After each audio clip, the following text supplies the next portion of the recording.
about that, but hey, I am totally happy. So this, I believe, came out after the original Aegis X when it first came out and it was released to everybody. Everybody got the Cerberus tank. I have the Zeus Subohm. So let's check out what's in the box, if I can get this open. And the first thing you're going to see is your mod.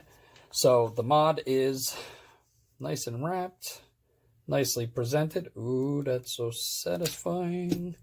All right, we'll get to that in a minute. So what do you got in the box? Underneath, we're going to find your manual, which is kind of thick, but it's in multiple languages. So the English is going to be the first one. So what I'll do is I will put that up so you can see, and I'll go page by page so you can screenshot it if you want. There's all the specs. It is a 5 watt to 200 watt mod. It goes from 200 to 600 degrees Fahrenheit and 0.05 to 3 ohms. So, and there's your instructions in there. A little bit of safety information. You're also going to get this little envelope here. Inside here, you're going to find an advertisement for the Aegis X with the Aegis Solo on the back side of it. You're going to have your warranty information right here. And then you're going to have a little warning card with, don't use it for anything but vaping. Don't overfill the tank. Don't underfill the tank. Don't let it run dry. All those usual instructions. Snack pack for later. Let's see if I can get this box out. So this box is in there rather tight. So this is going to be your goodie box. Inside here, you're going to get a bunch of little bags. You're going to have a spare glass here. A shit ton of onion rings there. A spare plug that goes in the top right here to cover your USB port, and some extra screws, I guess, in case you want to change the screws out right here or if you lose them. Anything else in there? Oh, we got a spare coil as I rip the box. Spare coil here is for the Zeus tank. And let's see what we got here. It is a mesh coil, 60 to 75 watts, 4 ohms, and no other markings on it, so I'm guessing it's going to be Kanthal. So we'll leave that to the side. I'll show you the tank here. So this is the Zeus tank that it comes with, the Zeus Subohm. Now, I like the fill on this because it's just a little half turn right there. Put it right back on. And find the seat and then just turn it a half turn and it's locked back in. The coil's pretty easy. You're just going to unscrew this bottom right here. And here is your coil. So when you put it back in there, you can see right here there's little tabs, and there's little tabs that match that right there on the coil. And you're going to slap those in, make sure they line up. And then screw this right back on. I do like the Zeus tank because it is top to bottom airflow. So your airflow is right here. The ring that they have on this one has some nice restrictiveness to it. So wherever it goes, it's probably going to stay. So that is the tank. This is the mod.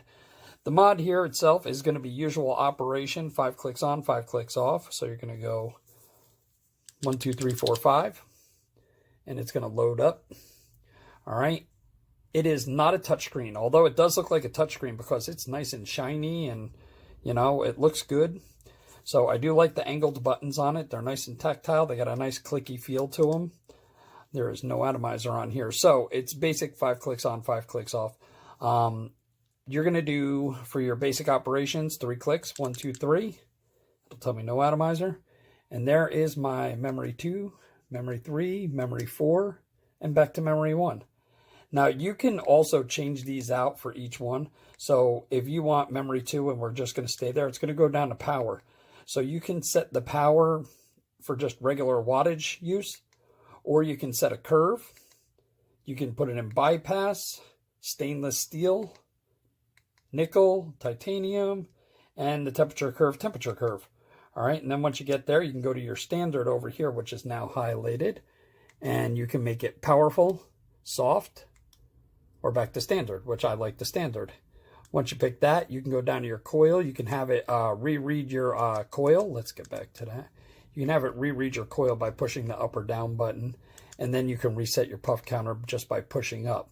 Now, if you want to lock it, you're just going to push both buttons down, and oh, that's actually while it was in the, let's do a hard press on that. So if you're in just regular and you want to lock it, you just press up and down and it'll lock. Press up and down again, it'll lock it, it'll unlock. Oh, let's unlock it here. There we go. Now, if you want to adjust the brightness, you're going to press the fire button and down, and that'll lower the brightness. Hold the fire button and press up again, and that'll bring the brightness back up.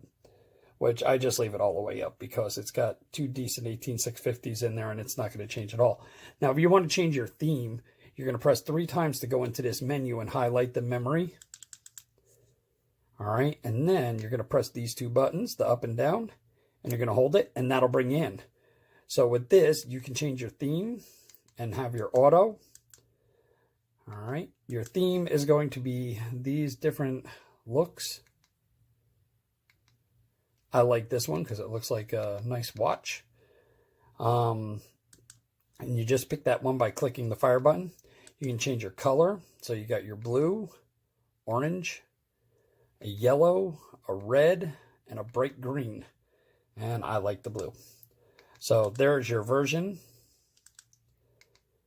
ABB, which I have no idea what it does. I had checked with another reviewer and never heard anything about it. Oh, if you leave it inactive, it'll just automatically go back to lock in all your settings. So let's get back in there. And then you have your reset, which if you hit it, it's no reset or yes. We're not going to reset it because I don't want to put it all back. And just give a long, hard press on the fire button and it brings you right back to your memory. Now, there is one trick that is not in the instruction manual, and that is if you press all 3 buttons, this will go into stealth mode. So it'll still fire. It's going to give me that warning because there's no atomizer, but none of the other buttons will work, but the fire button will still work. All right, so the mod itself, the usual Aegis mod, nice rubbery coating on everything, nice smooth like a brushed zinc alloy or aluminum here. Looks really nice. The bottom, they got rid of the door issue. I know the old ones had a pretty rattly door. These doors do not rattle. The only issue I do have is there is a rubber, like a seal in here, and it is a bit of a pain to get this to lock back down. You got to really press it to get that little tab in there to lock in place because it's spring loaded. So, yep. See?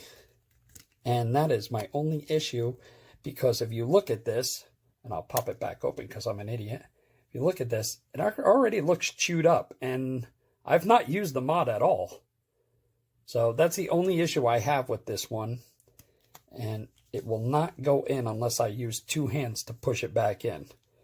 So that's the mod. Let's get back up top. I'll give you some final thoughts, my pros and cons, and we'll get this thing moving. All right, guys.